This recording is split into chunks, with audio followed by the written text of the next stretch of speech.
Ja, og tusind tak til jer alle sammen. Vi vil gerne bede jer alle sammen at gå ned og blande jer blandt vores publikum.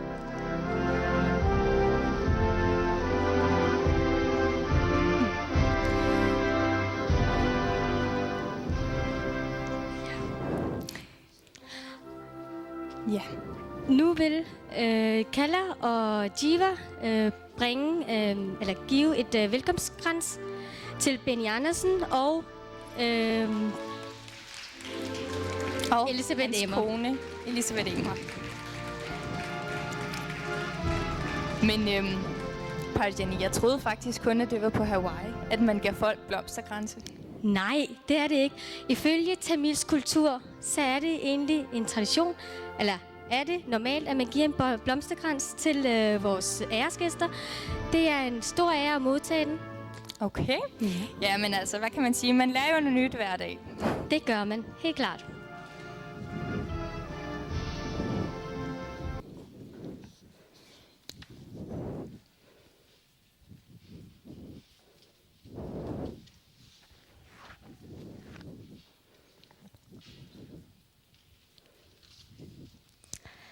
Jamen lad os give den en stor hånd. Ja.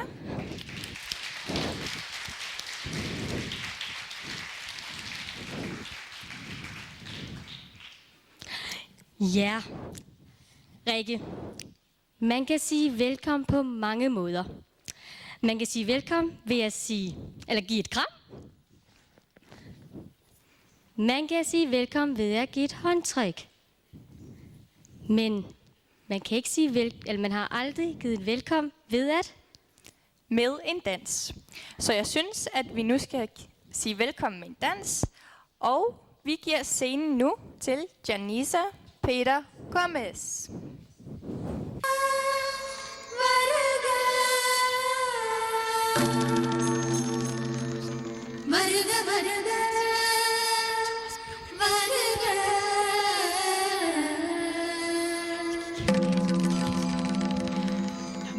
வருகின்றார்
da op. Hvor var det flot. Ja, og ved du hvad? Janisa er kun 9 år gammel. Så skal vi ikke lige give hende en ekstra hånd? Den første person, vi vil præsentere for jer, er forfatteren Kalder. Ja, og hun er jo en kvinde, som jeg vil beskrive, som man på godt gammeldansk siger, en rigtig grinevidder. Hun har en stor humoristisk sans, og Jenny, det vil du sikkert give mig ret i. Jeg er enig. Hun elsker at grine, og når hun griner, kan man ikke selv lade være. Derudover så har hun et fantastisk gå på mod, som også har resulteret i denne bog, som vi er med til i dag. Så jeg tror vist godt, at jeg taler på begge vores vegne, når vi siger, at hun har vores dybeste respekt. Det gør det. Og jeg vil lige tilføje en lille ting mere. Kalder, hun elsker børn. Hun elsker de unge. Hun vil så gerne være en del af dem. Ikke mindst det blomsterkrans, som Benny Andersen og Elisabeth Emmer fik på, det har Kalder selv lavet. Og hun brugte næsten 5 timer på det, og der er brugt cirka 600 til 700 blomster i alt. Det er simpelthen imponerende. Skal vi give dem en stor hånd? Ja. I korte træk handler bogen om en ældre tamilsk kvinde, som bor på plejehjem her i Danmark. Hun længes efter sin søn, som forsvandt på Sri Lanka under borgerkrigen. Hun har et enormt håb om at se ham igen, og det er en bog både med kærlighed og også om sorg. Men vi vil jo ikke røbe alt for meget. Så skal vi ikke lade Kalder om at komme ind på scenen? Og tage ordet. Rigtig hjertelig velkommen til aftenen. Jeg er så rigtig glad for, at jeg kan se, der er kommet så rigtig mange, både Tamila og danske. Ej, var jeg rigtig glad for den. En ting, som vi ikke kan i dag. Vi kan købe mange ting.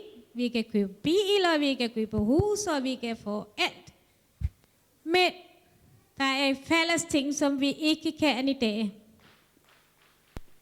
Hvad er det for noget? Det er tid. Alle sammen, det har I samme problem. Tid. Jeg ved det. I alle sammen har brugt jeres sparsom fritid til at komme med her og være med til den fest. Det vil jeg sige rigtig tak, og tusind tak for jeres sparsom fritid. Ja. Hvem jeg er, det ved de næsten alle sammen, så jeg behøver ikke fortælle det hele om mig. Men jeg kom til Danmark for 25 år siden. Moder Tamil, hun havde så svært at passe os som Tamile. Og så vi kom til Danmark. Møde Danmark. Hun adopterede os. Vi kom til flytningsleje. Og vi blev adopterbørn for Moder Danmark. Det vil sige, I er vores søskende. Ja. Når I smiler til os, I synes I bare, ja, jeg har smilet til en indvandrer eller flytning. Det er bare en smil. Men et smil er bare ikke et smil for os. Det har store betydning for en indvandrer. Jeg kan se, jeg kan fortælle jer en lille episode som udgangspunkt fra den forståelse forum, I kan også se. Det var for en måned siden i min børnehave, hvor jeg arbejdede. Der var en flytningmor ligesom mig, som familien, de skal flytte til en anden sted. Ja, det var den sidste dag, som hun skulle sige farvel til den premierpædagog. Og det var omkring klokken 4. Hun kom, og de skulle bare sige farvel og kysse og kram. Så kan I se, tårerne valgte. Pædagogen, hun giver papirer, men de stopper ikke. Nå. Og de bliver smilte hinanden, den kærlighed og varme og omsorg og den taknemmelighed, at de symboliserer det hele. Jeg sad og tænkte på min gamle dag. Dengang for 24 år siden, da jeg skulle se farvel til min børns vuggestue, der var jeg lige så agtig, ligesom den flytningmor. Jeg græd også rigtig meget. Jeg kunne stadigvæk huske det.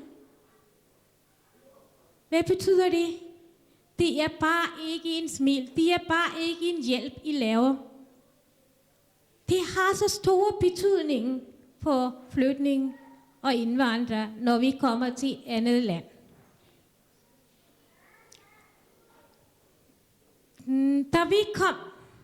Da vi kom først, kom vi til St. Holm-lejren. Den første politibetjent, jeg mødte, og den smil, jeg samlede, det var en smil af dansker. Og så mødte jeg flytninghjælp, og så går vi videre til de systemerne.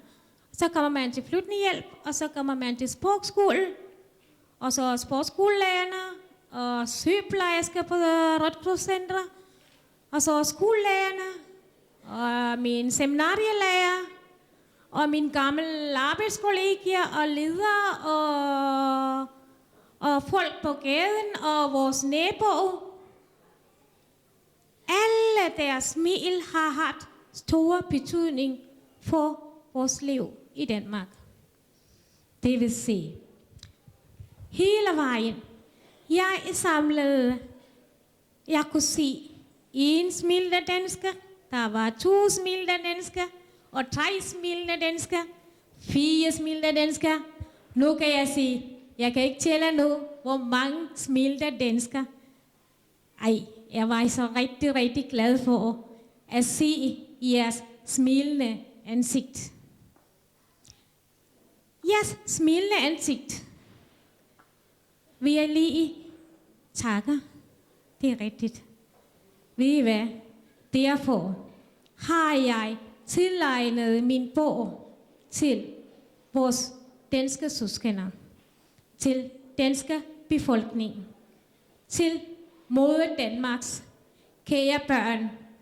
I har fået den ære. Jeg har tilegnet min bog til jer. Værsgo. Det var det.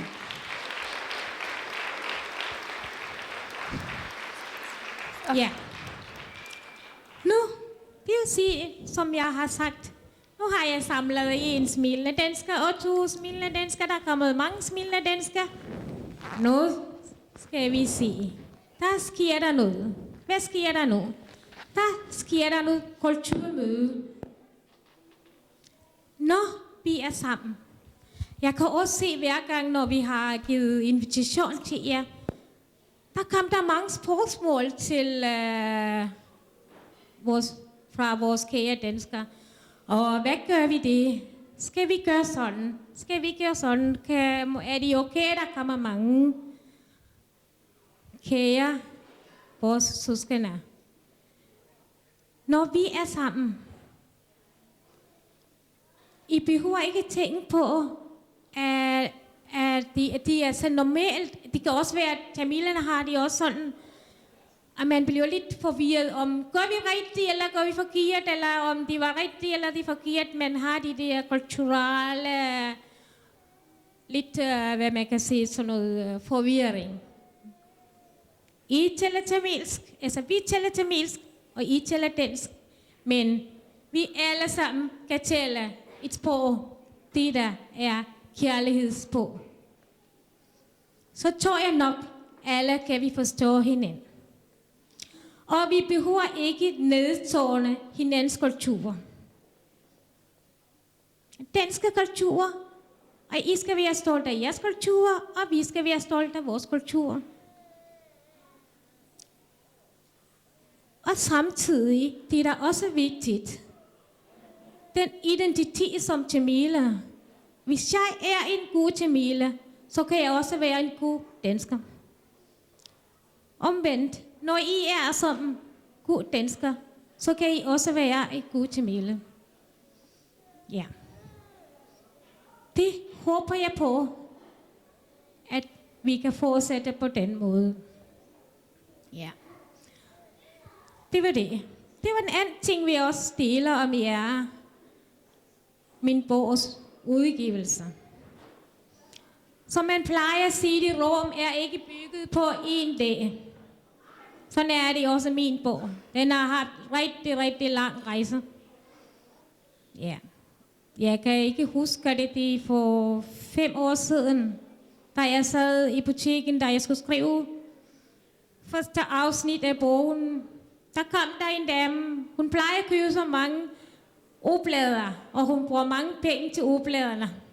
Det var Hanne. Så kunne jeg se, okay, hun er da god til at læse, eller hun elsker at læse. Så har jeg også solgt min første afsnit til hende. Ej, men jeg mener ikke penge, men jeg har snakket med hende. Og så hun fik den. Og så næste dag, så hun kom, og sagde hun til mig, ved du hvad, kalder? Tårerne trillede ned af mine kinder, sagde hun. Okay, der var jeg rigtig glad for det. Så tror jeg nok, nu må jeg lige fortsætte. Så, der har jeg fortsættet. Og så jeg fik Hanna og Niels, og de har hjulpet mig at rette stavefejl og alt det der. Og hver gang, når vi skal snakke sammen, så skal vi diskutere også om nogle gange, lyder det som dansk? Okay, ja, det er okay. Og så mødte vi også Bertel. Det er Bertel, der har vist vejen mig til vores herre Danmark, moder Danmarks ældste og kærligste barn, Benny Andersen.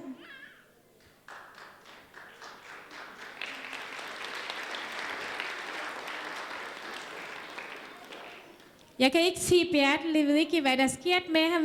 Vi troede, at han skulle komme i dag. Jeg ved ikke, om han er blevet syg, eller vi har ikke fået nogen besked. Hvor er du, Bertel? Jeg kan ikke se dig. Det er lyset her. Nå. Bertel, tusind tak for, at du har vist vejen til Benny Andersens kære hjem. Og så var der også mange, som jeg har også takket i bogen, som har været med til at hjælpe mig og få beskriver. Og kære vores digtefar. Jeg har simpelthen ikke noget ord.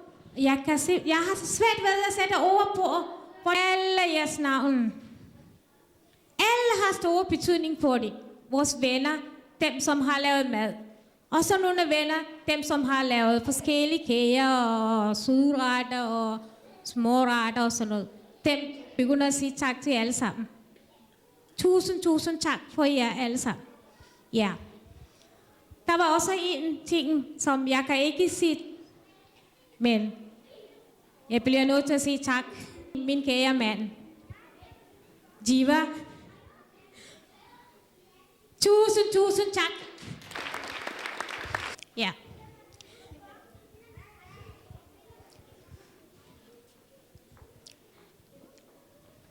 Så det var en anden ting, som jeg vil gerne se. Vores venners kære børn. Og jeres betingelsesløs kærlighed har gjort mig at være store og stærke. Tusind tak. Vores kære Benny Andersens. En lille afsnit fra barndommens land. I ved alle sammen, men jeg vil gerne nævne det nu. Verden er stor. Kaldes moder jord. Der findes børn, der må flytte. Men du har intet at flygte. Ingen skal mishandle dig, håber jeg. Kære Benny Andersen, håber vi, at vi får et godt liv i Danmark. Tak for det. Jeg håber på, at denne måde kan medvirke til at bygge bro mellem danskere og tamiler. Tak for det. Og jeg håber på, I kan forstå, hvem vi er, hvor vi kommer fra, hvorfor er vi her. Vi er krigens børn. Det kan I læse i bogen. Vi er kærlighedsbørn. Det kan I også læse i bogen. Tusind tak. Tak for det. Nå, men vi skal jo videre. Janisa Peter Kommes, vil du ikke lige komme på banen, eller komme på scenen igen? Kalder vil gerne overrække dig en lille buket. Så Janisa, bedes komme op på scenen igen.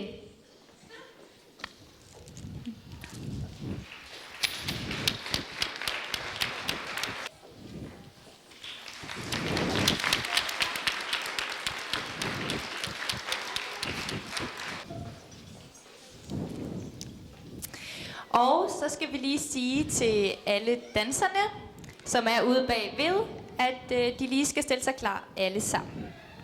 Ja, og med dette synes jeg da lige, at vi skal gå videre til flere danse. Rikke, skal vi ikke tage endnu en dans? Jo, det synes jeg. Ej, jeg elsker at danse. Rikke, det var ikke lige det, jeg mente. Nå, Jeg okay. synes, vi skal se flere danse. Okay, jamen så byt. De fleste danse, vi skal se her i dag, er indisk klassisk dans. Den er udsprunget af religionen hinduisme, så derfor handler stort set alle danse om guderne. Og den første dans, vi skal se, handler om guden Ganesh, som er søn af guden Shiva. Denne dans opføres af Navina Chandramohan og Jamila Peter Gomez.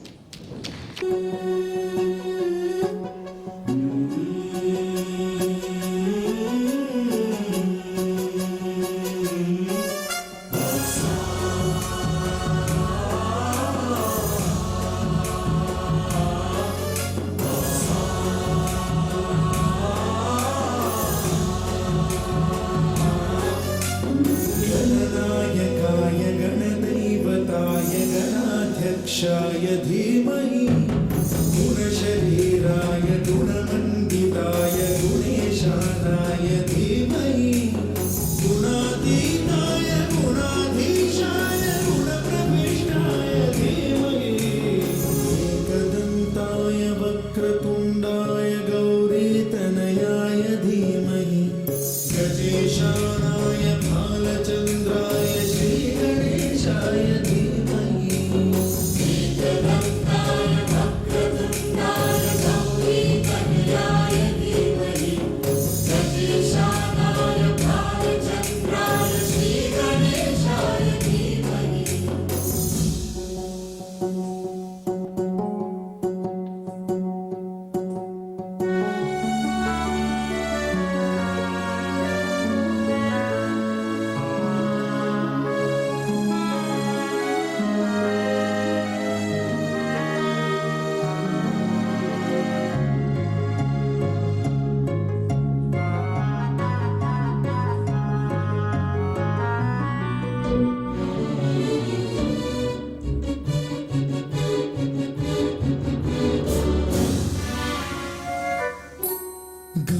चतुराय गानप्राणाय गानान्तरात्मने गानोत्सुकाय गानमत्ताय गानोत्सुकमनसे गुरुपूजिताय गुरुदैवताय गुरुकुलस्थायिने गुरुविक्रमाय धीयप्रवराय गुरवे गुणगुरवे गुरुदैव्यकलक्षेत्रे गुरुधर्मसकाराध्याय गुरुपुत्रपरित्रात्रे गुरुपाखण्डखण्डकाय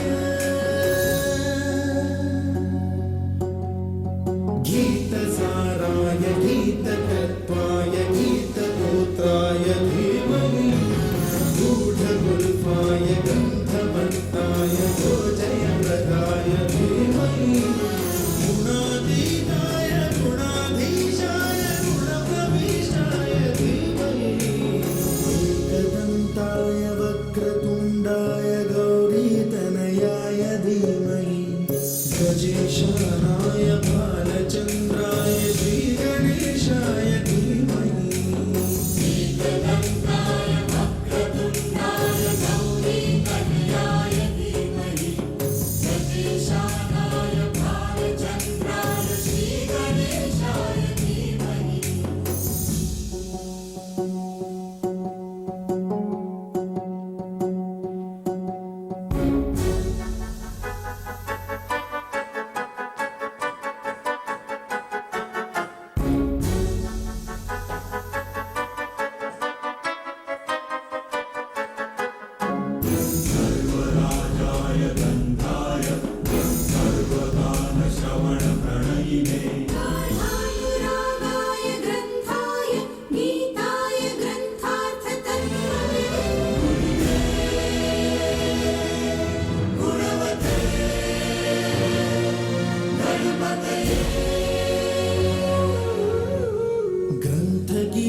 सहस्राय गौरिप्रवणाय गौरभावाय धीमहि गो सहस्राय गोवर्धनाय गोपगोपाय धीमहि गुणातीताय गुणाधीशाय गुणप्रविष्टाय धीमहि एकदन्ताय वक्रतुण्डाय गौरीतनयाय धीमहि गजेशानाय भालचन्द्राय श्रीगणेशाय धीमहि एकदन्ताय वक्रतुण्डाय गौरीतनयाय धीमहि गजेशानाय भालचन्द्राय श्रीगणेशाय धीमहि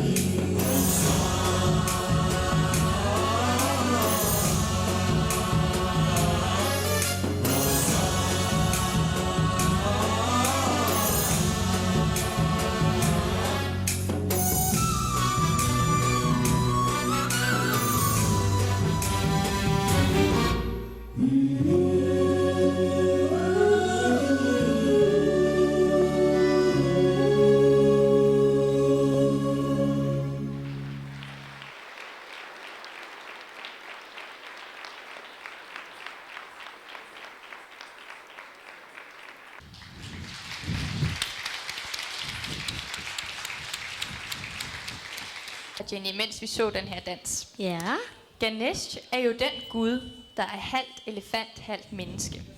Og jeg har researchet lidt, fordi hans elefanthoved skal symbolisere, at man skal fokusere mere, at man ikke skal fokusere så meget på udseendet, men mere på det indre.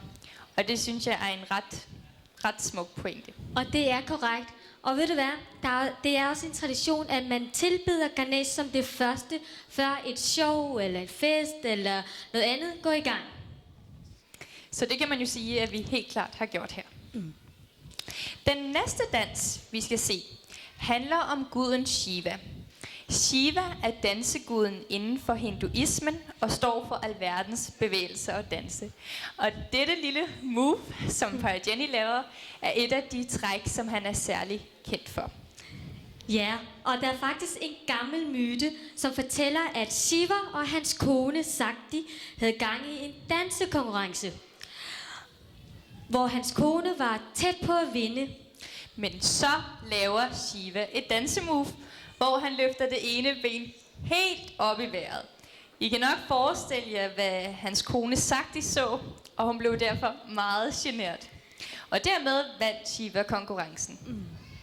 Men de næste danser, vi skal se, er ikke generte.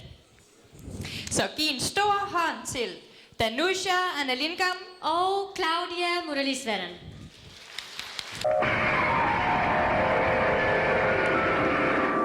ஓடுங்கால் ஓடி உள்ள முருகி இசை பாடுங்கால் பாட வந்தேன் பரம்பொருளே ஓடுங்கால் ஓடி உள்ள முருகி இசை பாடுங்கால் பாட வந்தேன் பரம்பொருளே ஆடுங்கால் எடுத்து நடமிடுவாய் இறைவாவும் தமிழமுதை படித்த நான் பாடும்படி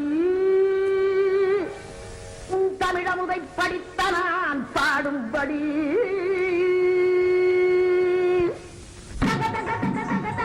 ஆடவா சிவசக்தி சக்தி சக்தியோடு ஆடவா ஆடவா சிவசக்தி சக்தி சக்தியோடு ஆடவா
vil overrække blomst til Danusha Anna Lindgam og Claudia Moran. Claudia Moran.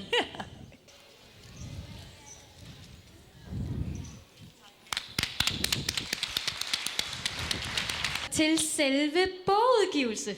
Ja, det skal vi. Og vi vil gerne give ordet videre til en kendt nationaldigter, som fik sit folkelige gennembrud med digtsamlingen og pladen Svantes Viser i 1972-73. Benny Andersen. Dag, mit navn er Jive. Nu i hvert fald, det vil foregå vores bogudgivelse.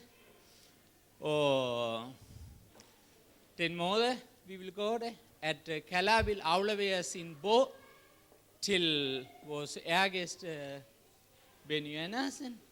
Og han vil aflevere, eller han vil udgive på den måde, at vores byrådsmedlemmer modtager bog på Holbæks vegne. Tak.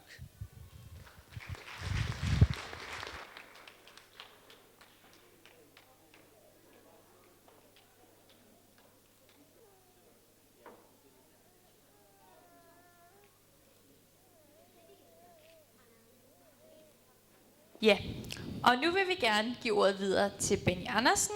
Det er jo en stor dag. Det er også en stor... Man føler en stor taknemmelighed over, at det endelig er lykkedes, at det er blevet til virkelighed, at vi og Kalla kan sætte, om jeg så må sige, kronen på værket. Det kan man godt sige, selvom om man er royalist eller ej, ikke? Så, men jeg har... Og jeg er så glad for det, at det er, altså, at der kommer noget virkeligt. Altså den her bog er, at jeg har været lidt medvirkende til, at den blev til virkelighed. Så det, og jeg synes, vi har haft et dejligt samarbejde og venskab, Kalla og jeg, også Jive selvfølgelig, men det er jo mest Kalla, det drejer sig om. Så derfor har jeg tænkt på, at jeg udover at, eller jeg skal ikke holde nogen tale, men jeg tænkte på at Kalla, som vi også er blevet hele dansker på en måde, kan man godt sige, ikke? Altså det, og alligevel også er kommet fra et andet land. Derfor så kom jeg til at tænke på, at hun passede til titlen på et af mine digte, som hedder Verdensborger i Danmark. Det synes jeg roligt, man kan kalde Kalla. Og så vil jeg på den måde kvittere ved at læse det digt op. Skal jeg? Ja. Og det hedder altså Verdensborger i Danmark. Var der nogen, der spurgte? Den hedder Verdensborger i Danmark. Ja, okay. Som barn lærte jeg gode gamle danske børnedanse med fremmedartede navne, skottisk, rhinlænder, tyrolervals, lancier. Som ung engelsk vals, argentinsk tango, brasiliansk samba, men jeg danser dem temmelig dansk.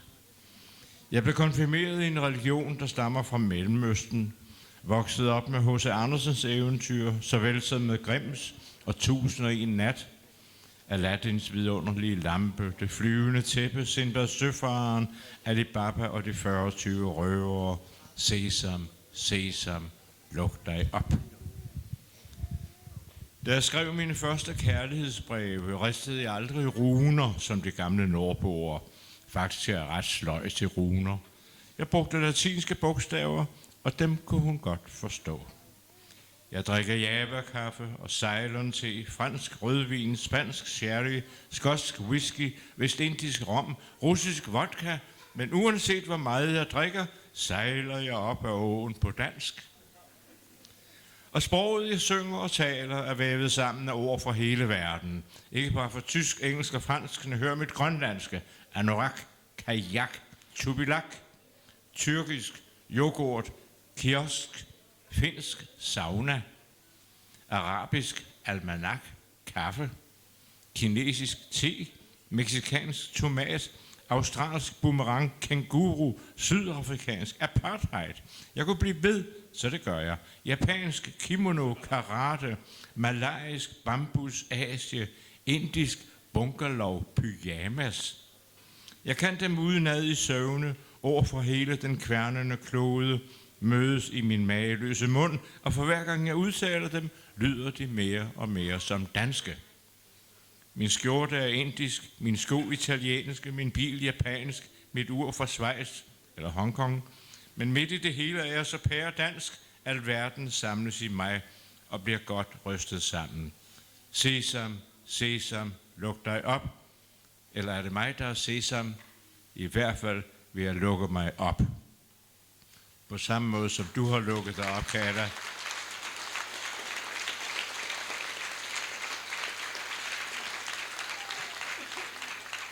Kære verdensborger, Kata, tillykke med dagen.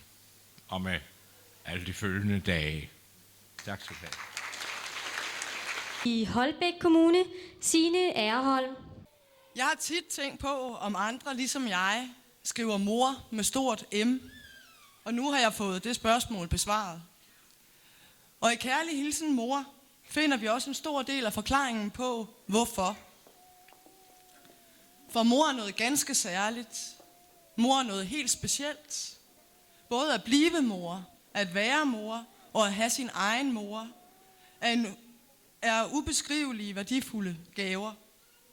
Og i begrebet mor finder vi jo stort set alle de store følelser, og det er dem, der rulles op i Kærlig hilsen mor.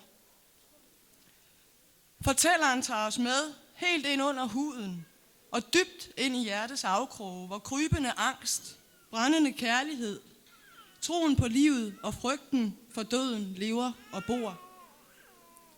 Man får en knugende fornemmelse i maven, når man pludselig befinder sig i slagmarkens inferno af granatsplinter, skrig og dødsangst. Mænd, kvinder og børn, gamle og unge i kamp for overlevelse. Man trækker på smilebåndet, og roen og trygheden indfinder sig ved synet af de røde roser på plejehjemmet, hvor livet går sin vante og måske lidt kedsommelige gang med personalets gentagende godmorgen og godnathilsner. Vi kommer faktisk igennem hele følelsesregistret i denne bog om liv og død, om krig og fred, om glæde og længsel. En bog om savn, rædsel og forfald, men mest af alt en bog om både tro, håb og kærlighed på tværs af generationer og folkeslag. Jeg har smuglæst lidt i bogen. Det er faktisk lykkedes mig allerede at få læst den 2 gange, og jeg er sikker på, at jeg vil komme til at læse den flere gange i årene, der kommer. Det er en bog, der i den grad rører og bevæger. En bog, som jeg klart vil anbefale alle andre at tage til sig. Kalla, hvor end du er nu, kan jeg ikke se dig nogen steder. Det er du. Du skal have et rigtig stort tillykke med udgivelsen, og et varmt og kærligt tak. Tak fordi du gav mig lov til at være med til at fejre dig og din bogudgivelse i dag. Og tak fordi du har skabt et værk, der har rørt ved mit hjerte, og som vil røre og bevæge enhver, der læser det. Stort tillykke. Den sidste tale skal afholdes af Emre Tuncer, formand for Kultur- og Fritidsudvalget i Holbæk Kommune. Ja, jeg vil starte med at sige tusind tak for invitationen. Tusind tak for den store oplevelse indtil videre. Der er jo lidt mere på programmet. Som politiker, så med et civilt job ved siden af, så har vi rigtig, rigtig meget at lave i løbet af en dag. Derfor så slutter jeg altid min aften af med at læse en bog. Bøger får mig ind i et helt andet univers. En ny verden, hvor jeg kan koble af, og jeg kan identificere mig med hovedpersonen eller begivenheden, og derved komme lidt væk fra hverdagens problemer. Og jo ældre jeg bliver, og jo flere ting jeg oplever, desto flere ting kan jeg identificere mig med i de forskellige bøger, jeg får læst. Jeg har som Signe Ærholm også haft en stor fornøjelse at læse bogen Kærlig hilsen mor. Selvom jeg ikke er flygtning fra Sri Lanka, men indvandrer fra Tyrkiet, som heldigvis aldrig har været i krig, har jeg sjældent oplevet, at der var så meget, jeg kunne identificere mig med i en bog. Nogle af de oplevelser og følelser, der er beskrevet i bogen, har jeg selv mærket på min egen krop, og andre følelser og oplevelser har jeg oplevet gennem mine forældre. At starte forfra i et helt nyt land, som har en helt anden religion, en anden kultur, et andet sprog. At komme langt væk fra mennesker, man elsker. Sygdom i nærmeste familie, hvor man føler den største afmagt. At miste nogen og føle, at man ikke har kunne være der nok for vedkommende. Forsøget på at etablere en hverdag i Danmark, samtidig med at være forpligtet til at forsørge en familie i hjemlandet. At kæmpe for at integrere sig og være en del af det nye samfund, og alligevel føle, at man er bagud 1-0. Men noget af det sværeste er at føle et savn, som er så svært at beskrive og gennemleve. Nogle følelser, som er så svære at sætte ord på. Det sidste synes jeg, Kala med kærlig hilsen mor formår. Det kan være svært at tale om disse følelser, men hvor er det fantastisk, at Kala, du har skrevet dem ned og delt dem med os. For de mennesker, som aldrig har oplevet lignende begivenheder, og Gud, Krishna, Allah, Gud forbyde, at de nogensinde kommer til det, så formår du at beskrive, hvad man kan have med i bagagen, når man kommer som flygtning eller indvandrer, og hvor svært det kan være at udligne til 1-1 i Danmark, eller komme foran 2-1. Uagtet, at vi er det land, måske hele verden, hvor religionsfrihed, ytringsfrihed, frihed, frisind og fællesskab er så betydningsfulde værdier, som vi virkelig værner om. Du skriver i dit forord, at du håber, at den her bog kan medvirke til at bygge bro mellem tamiler og danskere. Det er ikke noget, jeg håber, det er jeg overbevist om, at den gør og kan. Du fortæller, deler, sætter ord på dine tanker og følelser. Det bygger en bro, for den skaber en forståelse for, at det ikke altid er så nemt for flygtninge og indvandrere at starte helt forfra. Som flere etniske danske, som kun har forladt deres hjemland for at tage på en uges afbudsrejse i Gran Canaria, tror. Dem er der selvfølgelig ikke så mange af her, heldigvis. Jeg synes, det er en fremragende bog. Jeg har læst den 2 gange også, Signe. Jeg vil varmt anbefale den, for den giver kendskab. Og kendskab giver altså venskab. Den minder mig også om Gandhis citat: vi kan ikke trykke hinandens hænder med knyttet næve.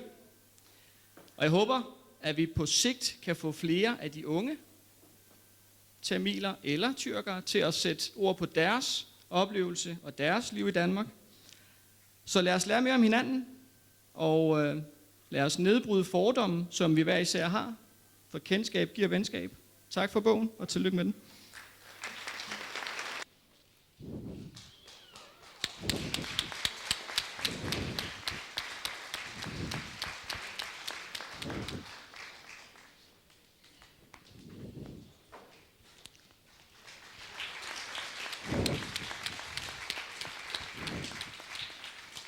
Par, vi skal se, er Kala og Jivas 2 tvillingepiger, Midjala og Mira Jiva Kumaran. De skal opføre en dans, som repræsenterer gudinden Sakti. Der skal lige siges, de 2 piger, de er bare Kalas øjesten. Skal vi ikke lige give den en kæmpe hånd? Ja.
तोषिणि दुर्मदशोषिणि सिन्धुसुते जय जय हे महिषासुरमर्दिनि रम्यकपर्दिनि शैलसुते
Og faktisk var det næste, eller mest de 3/4 af alle de danser, vi kommer til at se i dag, det har Diluksha Anushandan lært dem.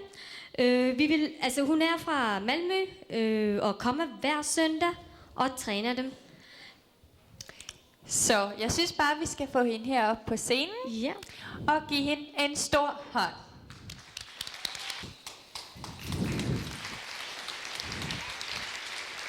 Og Kalla vil overrække blomster til Mira og Midler.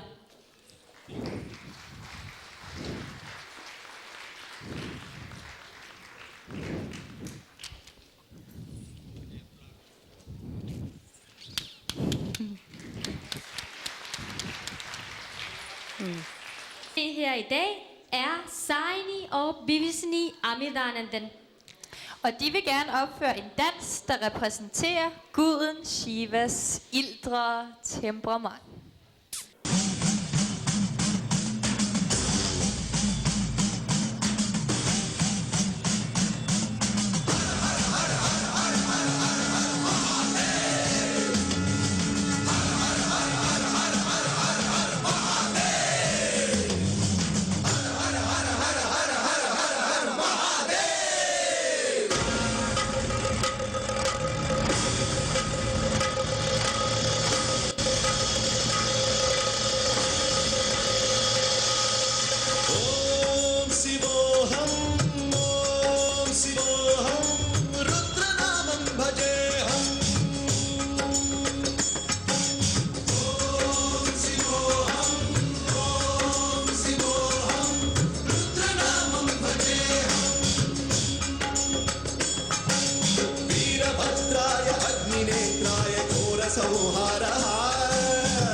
Nogle blomster til. Saini og Bivisni Amidananden.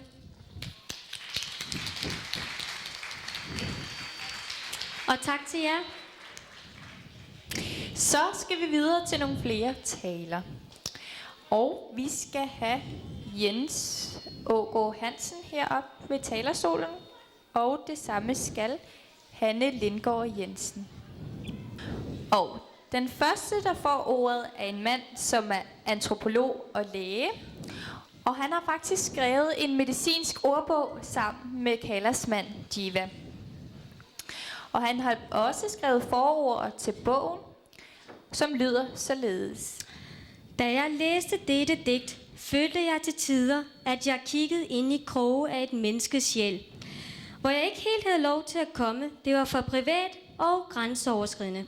At få indblik i et andet menneskes eneste, men det er vel kendetegnet for god poesi. At det rører ved vores følelser mere end vores intellekt. Ja, og det vil jeg sige, at det er jeg helt enig i. Altså, når man først har læst bogen, så forstår man, hvad han mener. Korrekt. Og Kala og Jiva har faktisk også selv udtrykt om denne mand, at det er deres egen hvide Gandhi. Giv en stor hånd til Jens Aagaard Hansen. Tusind tak for det. Det er dejligt at være sammen med jer alle sammen. Jeg mødte Jiva og Kala for mere end 20 år siden, sådan for alvor. Det var en gang, jeg skulle til at arbejde i det sydlige Indien i Tamil Nadu, og så tænkte jeg, så må jeg da hellere lige lære tamilsk. Af forskellige omveje mødte jeg så Jiva, og han gik på med krum hals. Det hjalp ikke så meget. Jeg fik det aldrig lært. Det siger mere om mine evner som student, end Jivas evner som lærer. Det bliver udsat til næste inkarnation at lære tamilsk. Det er et hammersvært sprog. Men det var der, vi mødte hinanden, og det blev starten på et langt og varmt venskab. Ikke at vi så så meget til hinanden, men hver gang vi sås, var der kontakt, var der nærhed, og det er vel kendetegnet på et godt venskab. Kala nævnte ordet kulturmøde, og jeg nævnte ordet kulturmøde, og det vil jeg tage afsæt i til at afslutte de få ord, jeg siger. Vi lever i en ond verden, men også i Danmark. Der er mange problemer, det vil jeg ikke se bort fra, men der er også mange, der ser problemer i stedet for at se muligheder. Der er mange, der ser forskellighed som en trussel i stedet for som en mulighed. Jeg synes, at sådan en dag som i dag er et eksempel på, at forskelligheder er en mulighed, og det varmer mit hjerte mere end noget andet. Dem, som ser forskellighed som problemer, burde være her i dag, og så kunne vi lære dem noget om forskellighed i Danmark. Tusind tak, fordi jeg måtte komme, og alt held og lykke fremover. Tak for det.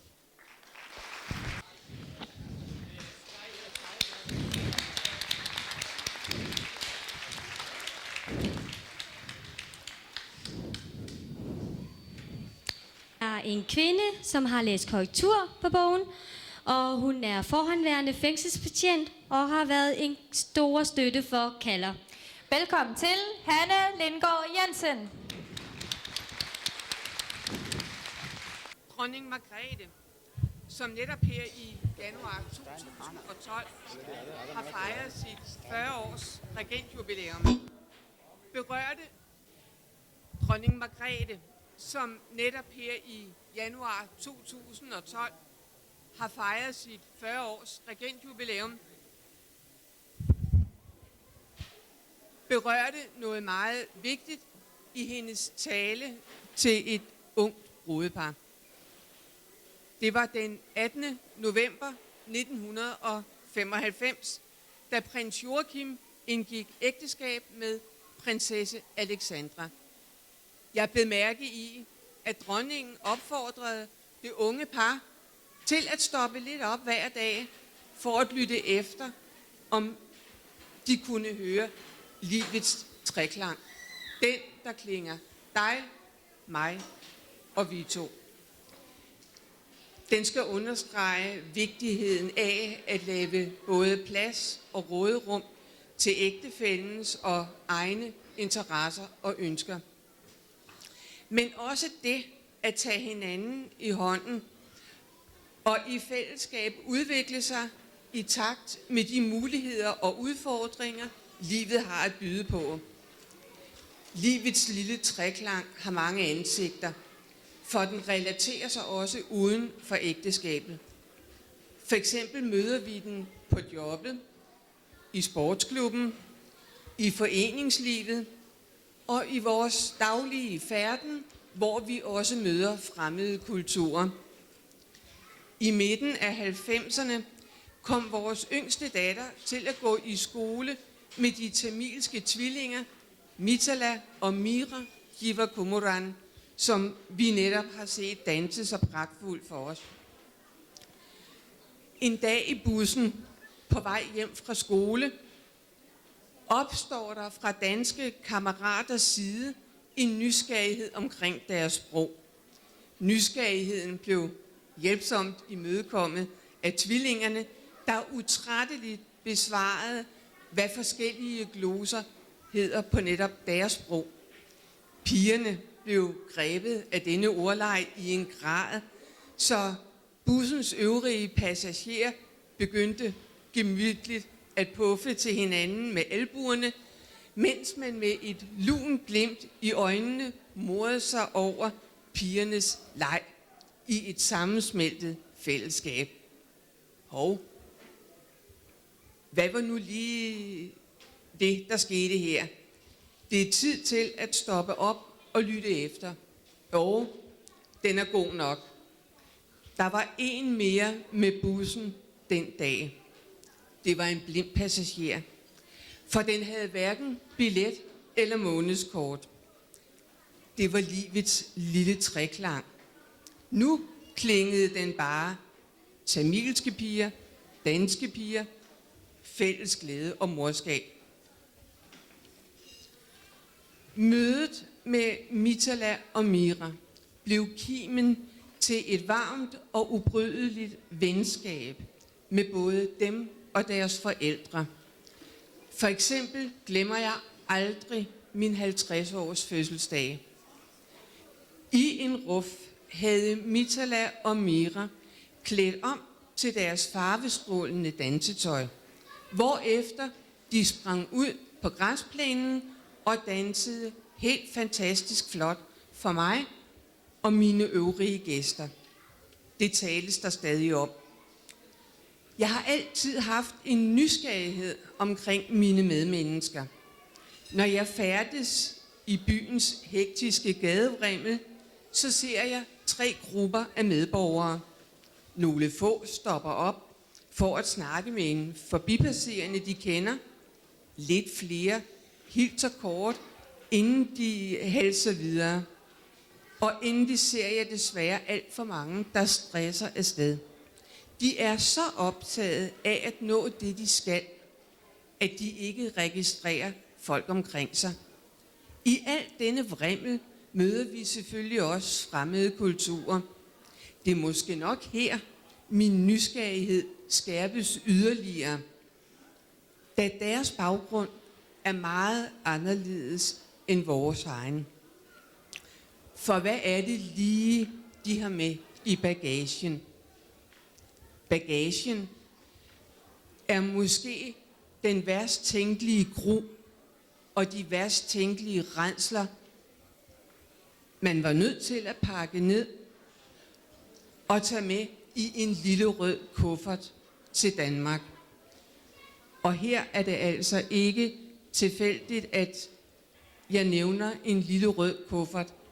Her der henviser jeg faktisk til kapitel 3 i Kærlig hilsen mor.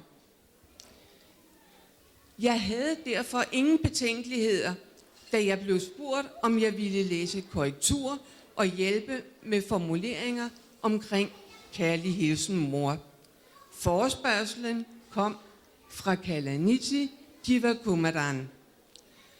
Udover at være mor til de dygtige og danseglade tvillinger, så kan hun netop i dag markere sig med sin digtsamling Kærlig hilsen mor.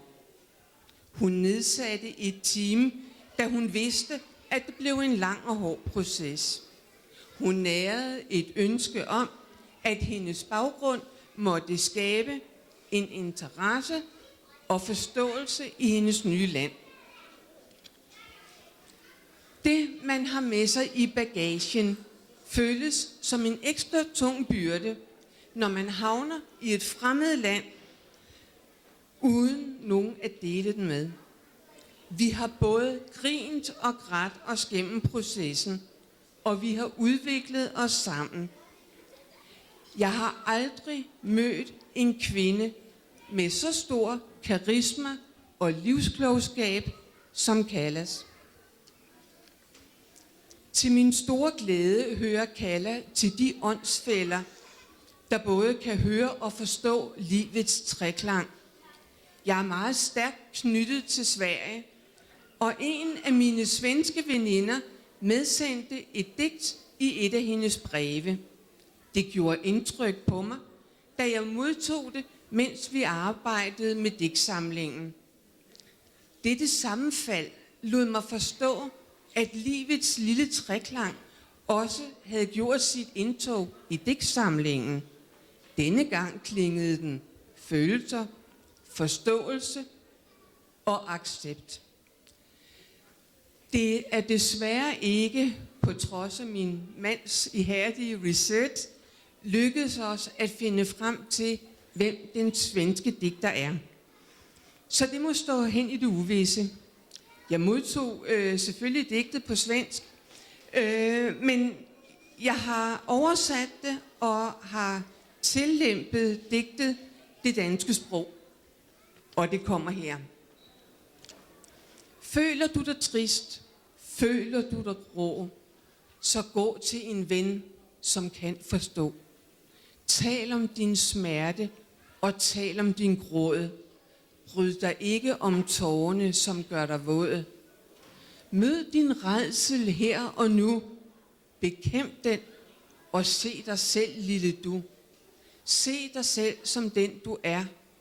Tag nu bort masken, som du bærer. Våg at leve, våg at være fri. Se dine medmennesker inden i. Hold af dig selv og døm ikke andre. Forsøg i stedet at acceptere hverandre. Våg at tale med en svag. Giv ham kraft til at starte sin dag. Gem dig ikke uden at tage dig bort. Bort fra sorgen, for livet er så kort. Følg efter, hvad du vil, og sig nej. Behold din selverkendelse, den tilhører dig. Sidst af alt, tag vare på det meste. Stræk din hånd ud og elsk din næste. Nu mangler jeg bare at ønske jer tillykke. Danmark har fået endnu en dronning. Ikke en i fin galakjole og kronebådet. Nej, den nye dronning bærer sari, og hun holder en pind i sin hånd. Mine damer og herrer, en digterdronning er født. I Køberdigtsamlingen.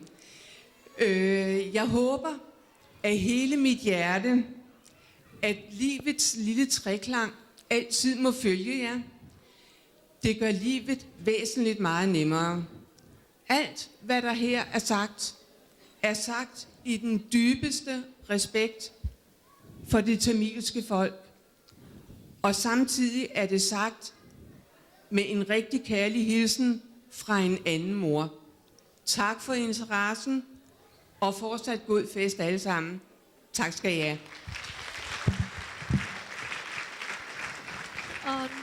Og nu vil Jiva gerne overrække vin til Hanne.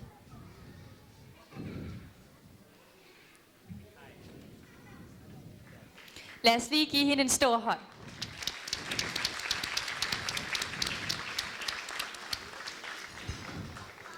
Så skal vi faktisk høre en tale mere. Ikke sige særlig meget. Jeg tror, jeg har læst Callas digt 8-10 gange. Altså for at rette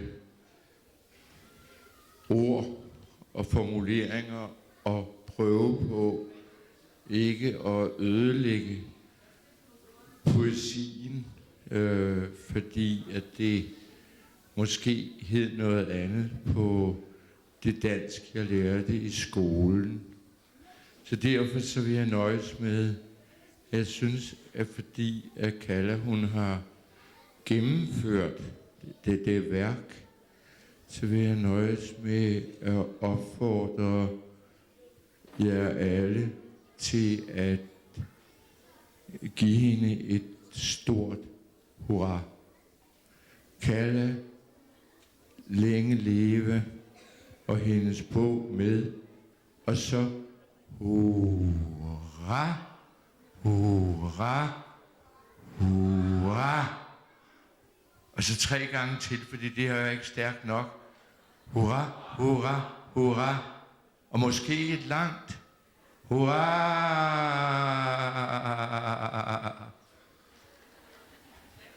Det var alt.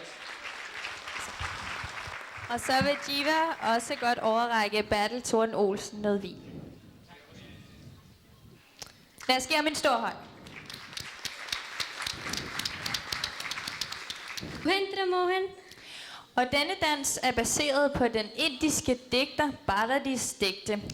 Men dansen handler også om Krishna. Så giv hende en stor hånd.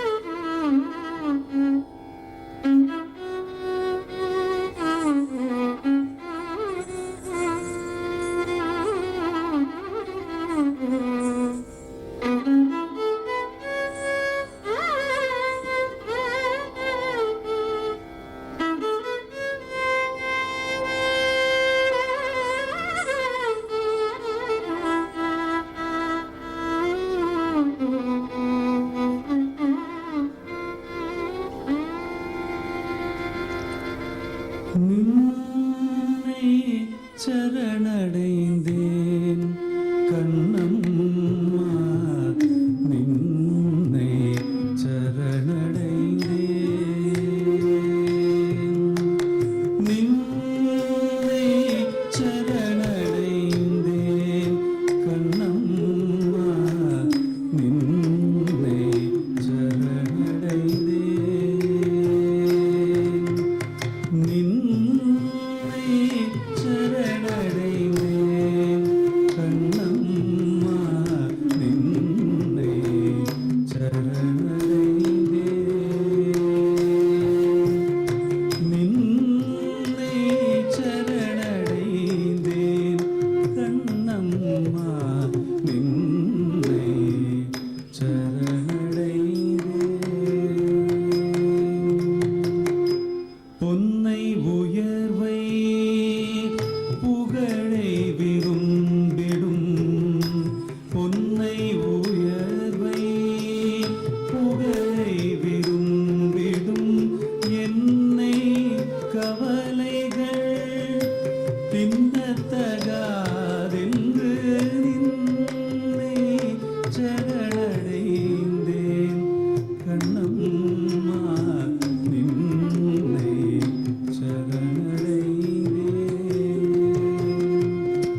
தன் செயல் எண்ணி தவிப்பது தீர்ந்திங்கு நின் செயல் செய்து நிறைவு பெறும் வண்ணம் தன் செயல் எண்ணி தவிப்பது தீர்ந்திங்கு நின் செயல் செய்து நிறைவு பெறும் வண்ணம்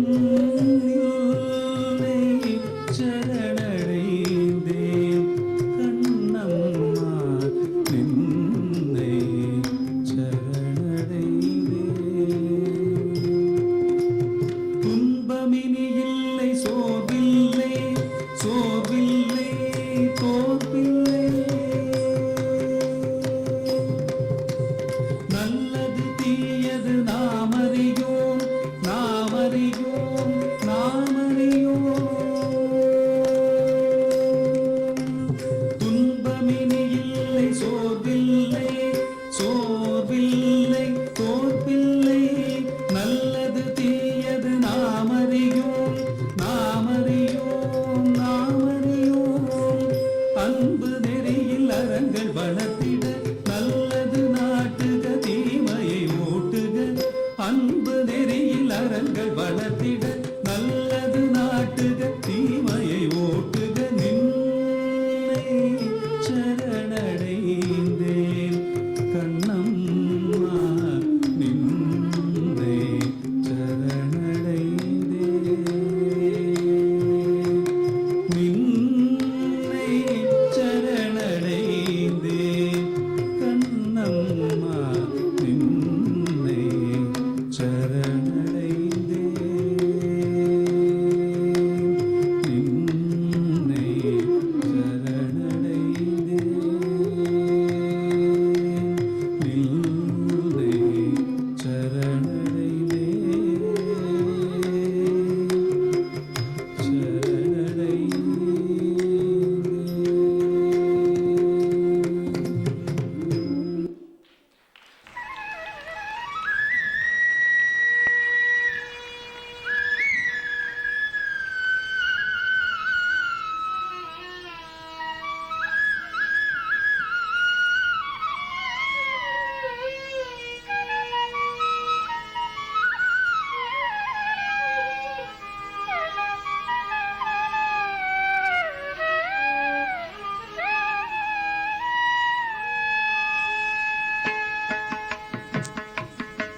సరి మగరి గని సరి మ పరి మ పని సరి సా ని ప మ రి మ పని సా ని స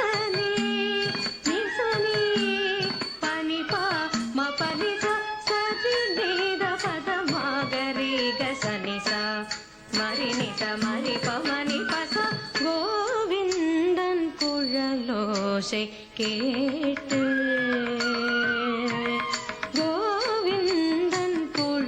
ஓசை கேட்டு அங்கு மேவிடும் ஆவினம் மேடல் மறந்தன கோவிந்தன் குழலோசை கேட்டு அங்கு மேவிடும் ஆவினம் மேடல் மறந்தன கோவிந்தன் குழலோசை கேட்டு அங்கு மேவிடும் ஆவினம் மேடல் மறந்தன கோவிந்தன் குழலோசை கேட்டு அங்கு மேவிடும் ஆவினம் மேடல் மறந்தன கோவிந்தன் குழலோசை கேட்டு பனி சக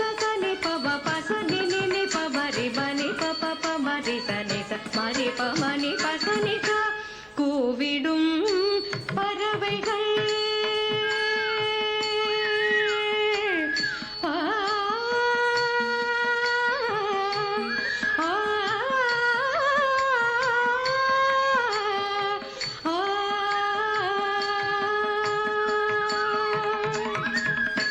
கூவிடும்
ని సరి మగ స రి మ పని ద ప పని సరి స ని ద ప బగ రి మ పని స తరి తరి త జను తక్క దిమి తరి త జన త జను త దిమి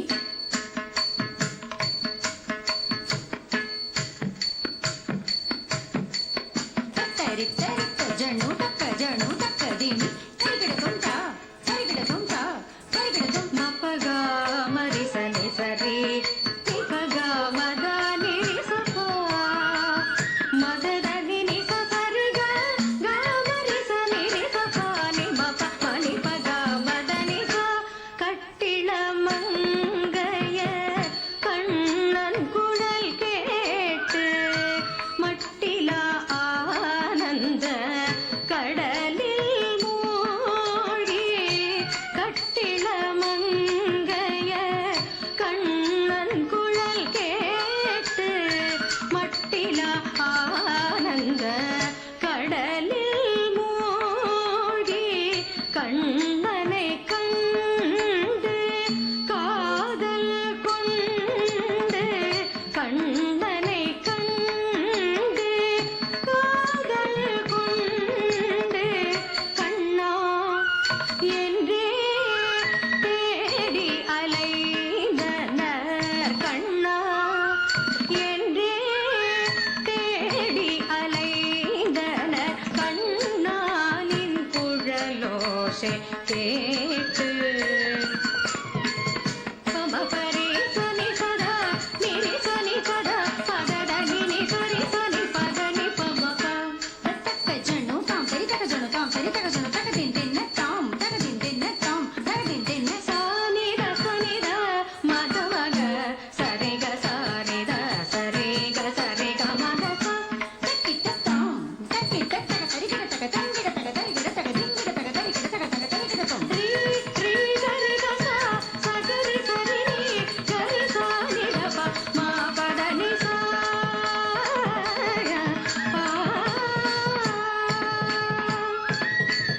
தடிங்கு தக்கதா ஹத ஜம் தரி தக்க தடிங்கு தக்கதா ஹத ஜம் தரி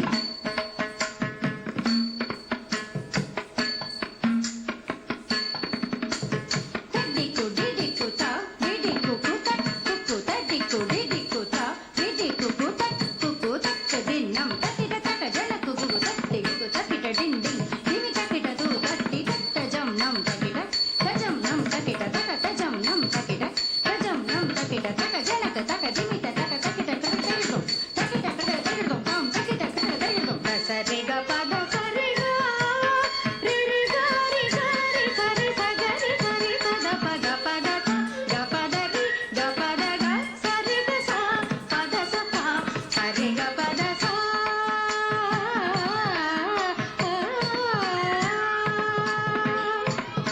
தரி தக்கண தடத ஜணு தத்திமி தத்திமி தத்திட்ட தடத ஜணு தத்திமி தாம் தத்ததீம் தத்ததீம் சங்கிட தக்க தத்தீம் தாம் சரி தக்க ஜணு தாம் சரி தக்க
Giv hende en stor hånd.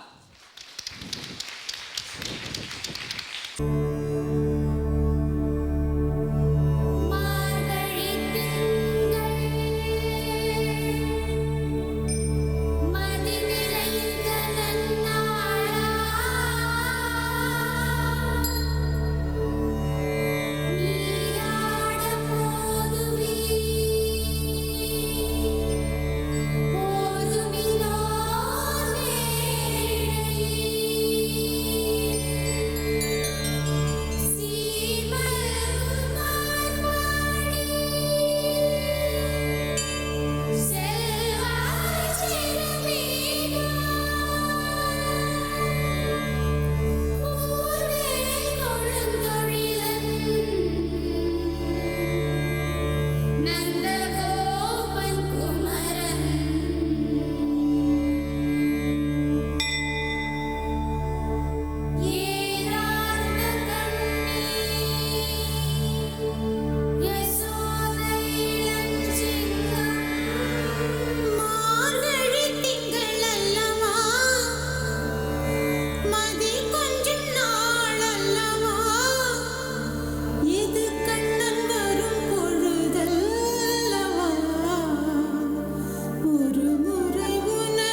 சுடற்கொடியே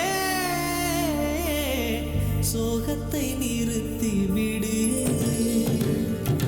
நாளை வரும் மாலை என்று நம்பிக்கை வளர்த்து விடு நம்பிக்கை வளர்த்து விடு நம் காதல் ஜோதி கலையும் ஜோதி கலைமகள் மகளே வாவா காதல் ஜோதி கலையும் ஜோதி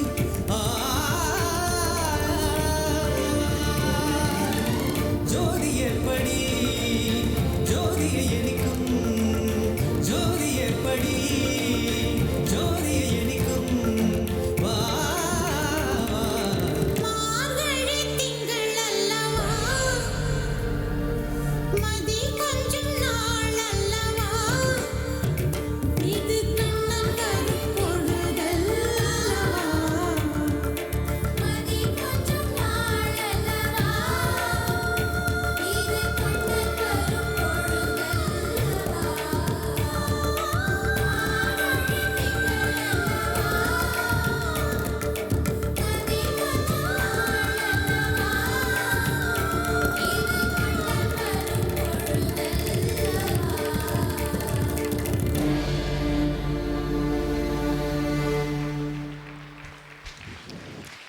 Hold da op, hvor var det flot.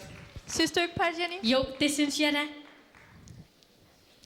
Nu vil Kalla overrække en pokal blomster til begge vores danser, Sangevi og Pavelja Dilerajan.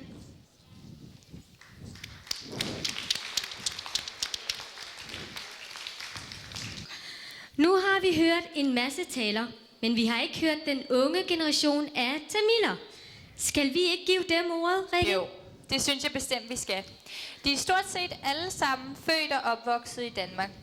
Og den første, vi skal have på talerstolen, er Narayani Sridharan, som går på Københavns Universitet. Giv en stor hånd til Narayani Sridharan.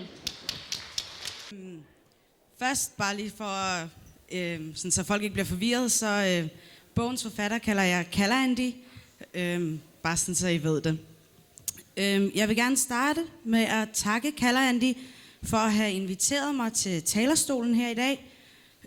Og inden jeg taler om hendes nyudgivet bog, vil jeg også gerne kort fortælle, hvordan jeg kender hende. Kalla-Andi er en, som jeg har kendt hele mit liv. Hendes familie og min familie, de var stort set naboer, da jeg og hendes 2 døtre var ganske små. Kalla-Andi og hendes familie, de har altid været der for mig og min familie. Og da Kalla-Andi så ringede til mig og sagde, at hun havde en ny bog på vej, og spurgte, om jeg havde lyst til at tale om den her i dag, så sagde jeg selvfølgelig ja. Og det er grunden til, at jeg står her nu. Det skal hertil nævnes, at jeg er yderst taknemmelig for at have fået chancen at læse den her bog før mange af jer andre derude, og for at have fået chancen for at fortælle om min oplevelse af at have læst bogen. Kærlig hilsen mor er ganske enkelt en enestående og vigtig bog for især min, men også kommende generationer af unge, både tamilske, men også danske mennesker. Bogen den handler om en 90-årig kvinde fra Sri Lanka, der er kommet til Danmark og har mistet sin søn under borgerkrigen. Bogen er en blanding af breve skrevet til sønnen og en fortælling af den ældre dames liv på plejehjemmet og hendes tilgang til livet i Danmark som flygtning. Mange af os her ved, at det smukke ved poesiens verden, det er dens egenskab til at sige en hel masse på ganske få strofer og vers. Kalla-Andi, hun har i den grad formået at bruge poesiens enkelhed på en aldeles unik måde. Kalla-Andi, hun har formået at udfolde store dele af borgerkrigens rædsler, livet som flygtning og en tamilsk mors følelser og udfordringer i det danske samfund. Og skildringen af især krigens rædsler er simpelthen så rørende og så ægte, at man næsten ikke kan undgå at tørre øjnene undervejs. Et kort citat fra bogen for at illustrere, hvad jeg mener med hendes brug af poesien. Forældre uden børn, børn uden forældre, folk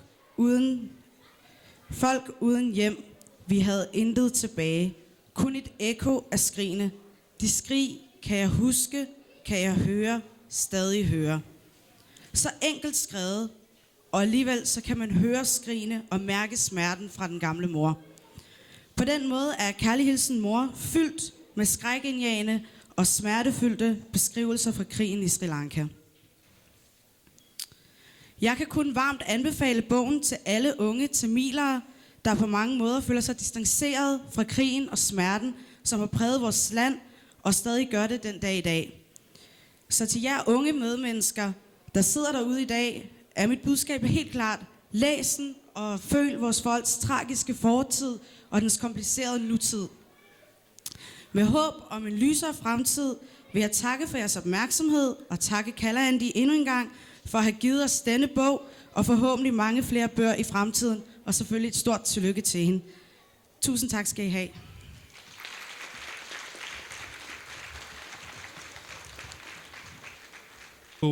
Goddag, jeg hedder Rames, og jeg studerer som sagt på RUC, Roskilde Universitet. Og jeg vil starte med at sige, at det er en stor ære at blive kaldt herind for at snakke lidt om Kalaalandis bog. Især efter så store folk som Benny Andersen og borgmestre og ja, store folk. Og så får man lov til at snakke efter dem. Og en meget vigtig ting for mig, det er, at